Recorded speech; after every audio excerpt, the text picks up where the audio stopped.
the student athletes before we have questions specifically for Coach at the end. And also as a reminder, we've got a microphone here in the middle. Media members, we ask that you introduce yourself and your affiliation before you ask your question. Coach, your opening statement. I think, for our staff, right, how fortunate are we to lead fierce women? I mean, absolutely incredible performance. VCU was great. It was back and forth the entire game. We kept saying, maintain the lead and extend it. And then a couple timeouts we said, okay, we maintained it, but we didn't extend it. And then they took the lead, and we took the timeout, and we said, we knew this would happen. We knew they'd make a run. We knew they'd do something. Let's respond. And I thought just the big plays down the stretch, both of these women and their teammates just locked in. Julia's looking at me from the defensive possession, like, do you want to make a change? Do you want to change anything to our D? What do you want right here? The whole time, she's also playing defense and applying pressure. Peyton scored 1,000 points tonight. And one of the best moments is we try to acknowledge those individual achievements within the team environment. So we're in a huddle, we yell about it, and Peyton really emphatically responds, let's get the win, right? Because that's what it's about, is what the team does together, and then individuals rise in those great environments. So incredible job by these two. And we'll open it up for questions for the student athletes. Peyton, Zach Weiss, Atlantic10.com. Let's get the monkey off the back. The last 2 days, just how much was that an opportunity for you to maybe show those coaches that they really blanked up with the voting, with the conference awards? And Julia, how has that been a rallying cry for this team to just have her show out and have you all show out? Yeah, I think for me, individual accolades don't mean as much if we're not going to win a championship. I'd rather win a championship than get an individual award. But man, does it feel good to come here with my teammates and kick some butt. And I couldn't thank anyone else but my teammates and the coaching staff for continuing to infuse confidence into me these past couple days, and just helping me understand that I am the woman, that I'm going to be here, I'm going to show out, and be a great teammate while I do it. So. Humble Peyton for you. I think Peyton has proved it 2 years in a row that she should have gotten an award, and like what she said, at the end of the day, it matters that we win a championship, and that's what we did last year, and it's our same goal this year. But Peyton has showed up for us every single game. She's so calm. Anytime you look at her, she has such a calm face to her. When maybe some of us can get a little bit more caught up in the moment, but anytime you look at her, she's so calm and cool. She knows what we want to do. She knows what we do next, and she always executes. So a lot of credit to her. Daniel Frank from A10 Talk. I like the players.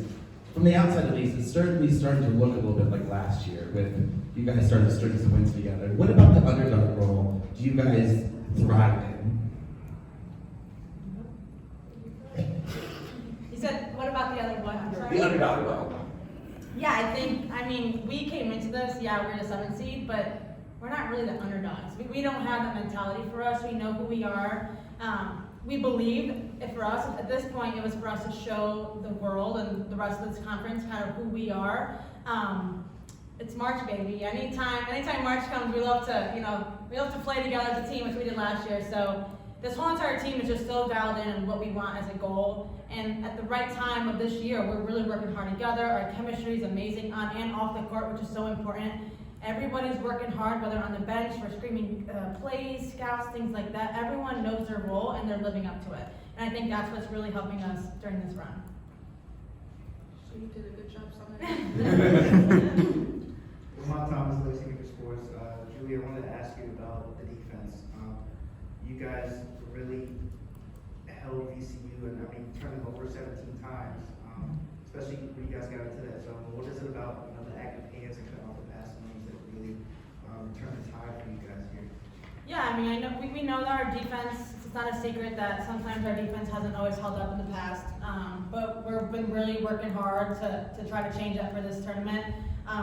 But for us to be as annoying as we can on defense, so that's ball pressure, getting denies, getting any deflections, tips. Our identity on defense is dictate and disrupt, and that's exactly what we want to do out there. Try to force their shooters in uncomfortable positions, get a deflection. At the end, where the ball hit the girl out of bounds, just getting them flustered and out of position is exactly what we want. And then trying to secure that board. We didn't do the best of that today, but really securing that one board, and we want to play offense. Russ Taylor, Legacy Maker Sports as well. Coach Taylor, hate to keep harping on Peyton's performance, but she's been extremely efficient these first 2 games over the last 2 days. What do you say to a player like that to just kind of keep her confidence up and just how proud are you, I guess, of her performance over the last 2 days? Yeah, she's so consistent. I think Julia described it so well in terms of her calm demeanor and her ability to execute what we're trying to get. So a lot of today, they're so good defensively, you have to really go in all of your offensive stuff to figure out how you can get something open. And she's so versatile. We can move her to guard, more guard-like actions. We can put her in a post-like action. You know, what defensive scheme are they running on her in that moment? And I think we had to kind of, play, where is it going to be open for Peyton tonight? And she's just patient. There's times we'd like her to take a few more shots, and she knows that, and we tell her that. I actually shared with her at halftime, she took a deep 3 early in the game, and it didn't go in, but it was beautiful, and we're like, okay, that's really good for our team, because she's gonna be really aggressive and assertive hunting for her shot tonight, and we need her to do that. And then she hit a 3 in the exact same spot later. Later in the game, for a big one. Zach Joaquim, Richmond Times-Dispatch. Congratulations on the win, guys. 60-58. I think about a minute to play. Walk us through the possession where you get what proved the game winner, the 3 from the right wing. What'd you see there? Yeah, I think looking up at the clock and realizing the time's winding down, and you need to either get a 2 or get a 3. And I think me and Julia work well together, and we've been playing for so long. I knew where Julia was going to be. I think she knew where I was going to be, and pitched it back and just threw it up there. Honestly, muscle memory, and just getting to celebrate that moment with my teammates. It's just an incredible feeling, and we're going to take this and move forward. Chris Powell from Couch Coach Live. Congratulations on the win, ladies. Peyton, congratulations on your milestone, 1,000 point score.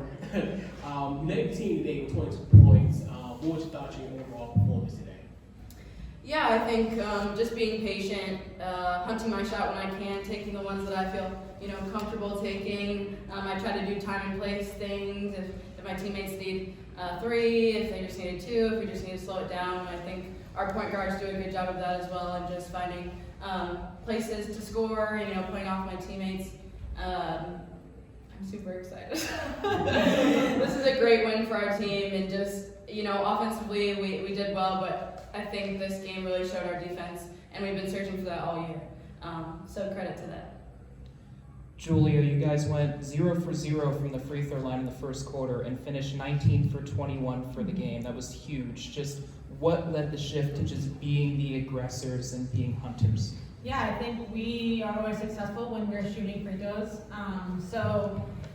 Sometimes you gotta see in the beginning of the game, how is it gonna be officiated? Are they gonna call a lot? Are they not? Are they gonna let a lot loose? So, kind of once you figure that out, we really try to get more inside.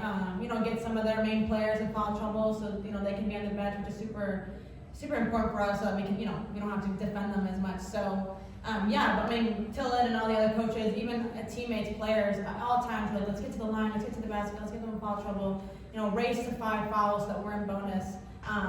And I think out of the 4 quarters, 2 of the times they were bonus, and we were the team that got to bonus those 2 times. So that definitely came in hand a lot at the end of the game, and we shot more free throws than them and made more, so definitely has helped us in this game. Last question for the student athletes. Yep. Natalie Hubbard with the next. For both of you, what goes into preparing for a game in less than 18 hours, both mentally and physically?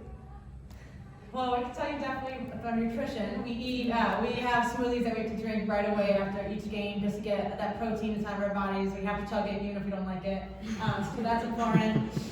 Physically, ice baths, any treatment. Our athletic trainer, Eleni, she does an amazing job on all of our injuries and just kind of getting our bodies to where we need. Our coaches do such a good job of scouting and we're watching film, and we play these teams already, so we already have a good idea of kind of what they do and things like that. Our shoot around, such great prep, but now we play 2 games in a row, and we're gonna have 4 games in a row on Sunday eventually. It's really all about that mental focus. It's not as much physical. We've done all the work, all the shots before. It really comes down to the mental focus and who's the most prepared at the end of the day. We'll release the student athletes. Congratulations, ladies. Thank you. Thank you, guys.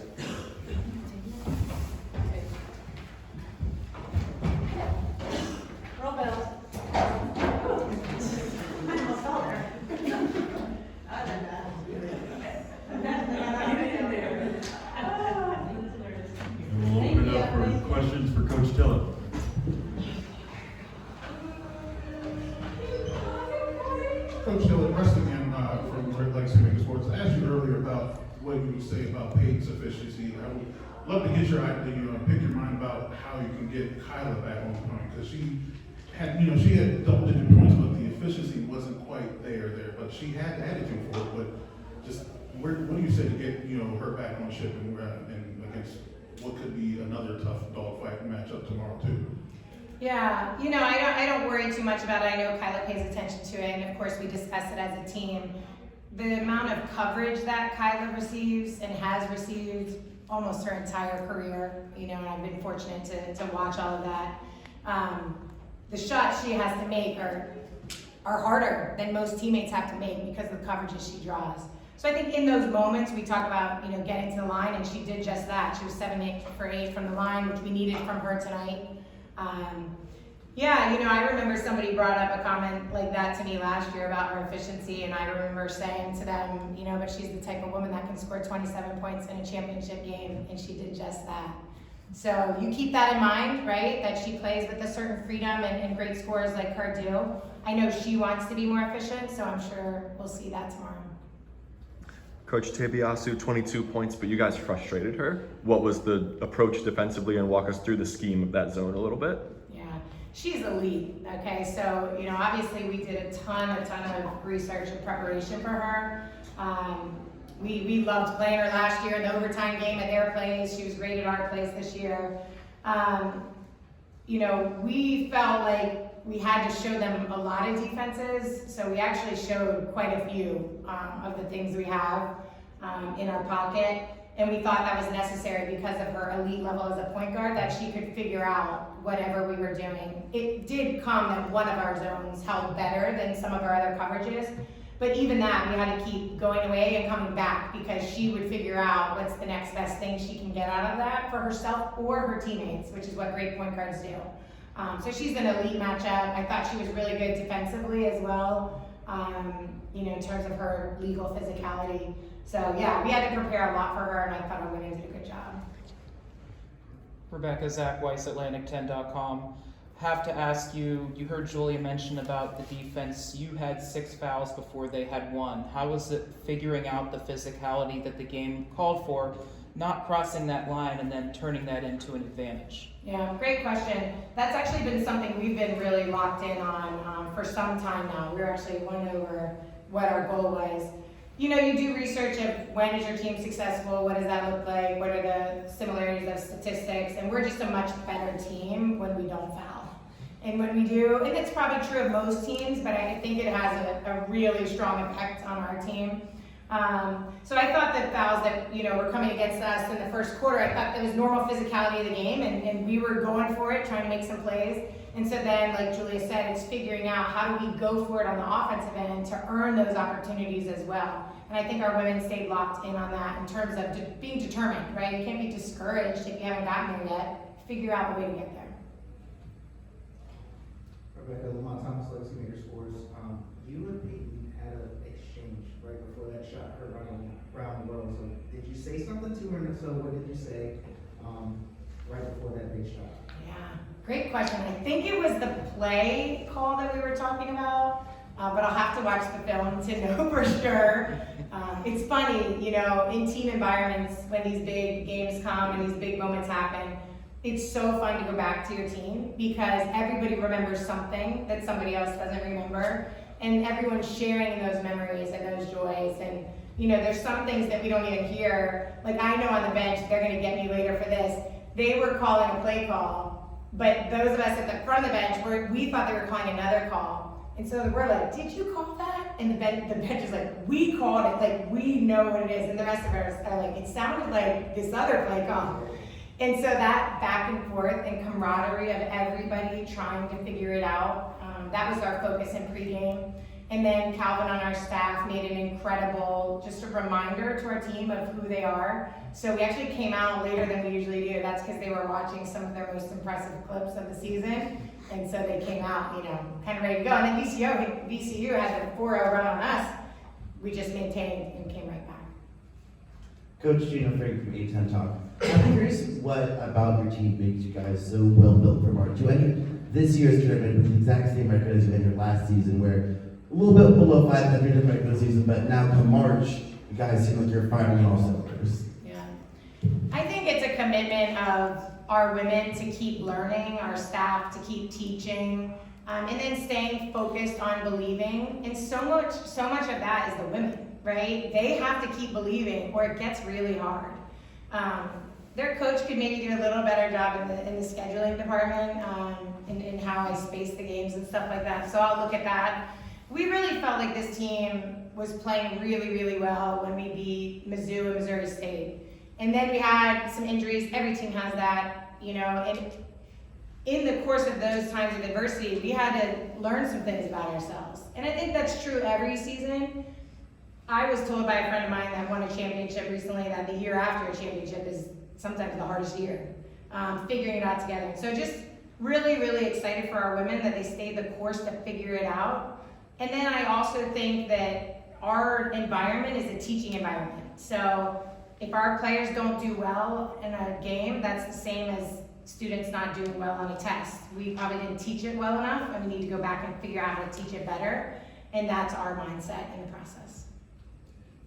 Chris Powell, Couch Coach Lab. Congratulations on the win, Coach. This game obviously was back and forth, 9 lead changes, and also with this almost like a VCU-centric type of crowd. How were you able to overcome and win this game today? You know, I really think it was the huddles that are what our women were saying in the huddles, right? They have so much collective power, and when they collectively believe, when they collectively communicate what should happen next, and they're so open to being coached right now, right? And I think we talk a lot about approaching this time of the year, which teams are not tired. And we're not talking just about physically tired, mentally tired, tired of being with each other. That can happen on teams, and you don't want to be that team. You want to be that team that's still building relationships, still figuring things out. And I just thought, you know, everything I heard in the huddles from our women and our staff, our managers, was we're going to figure this out. We're going to figure this out. Last question.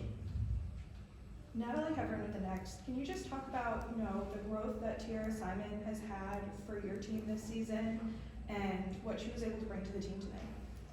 Goodness. Tiara's growth, you guys see a lot of it on the court. We also see her growth off the court, and her strength as a young woman has been really incredible. I might have talked about this yesterday, but I saw her having a really great conversation with an official yesterday, asking a question about how to defend something better.